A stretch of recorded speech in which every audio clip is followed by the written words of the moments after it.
What's up guys, it's Eric from Elo Fitness. So I'm here to show you guys how to save some money while cooking some ground turkey.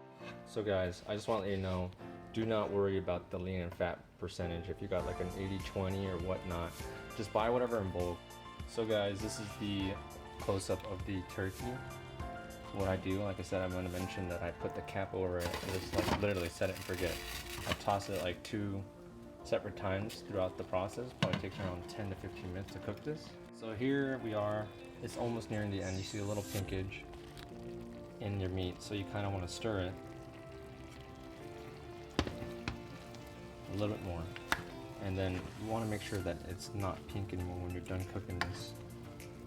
So we're almost there. And here's pot number 2. Alright, welcome back guys. So the tip to the leaner turkey is to have a strainer and a bowl that fits the strainer. So the turkey is done now. Now I'm going to get the turkey out and then pour the turkey over this, so then all the fats go down here. Now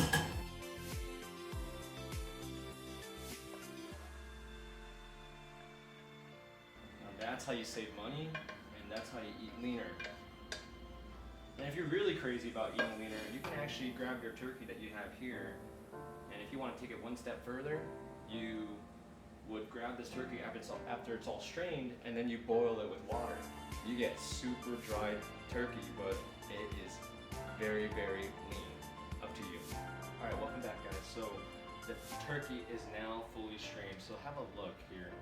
Look how much fat is in this 3 pounds of turkey. Can you imagine eating all that? That's just ridiculous. Alright everyone, so I'm just going to keep it very simple this week for my turkey. I'm going to use coconut aminos, black pepper, and some pink Himalayan salt. Hey guys, so thanks for checking out my video. Hopefully we have more of these videos down the line. So I want to show you more of these tips and tricks. So thanks for tuning in.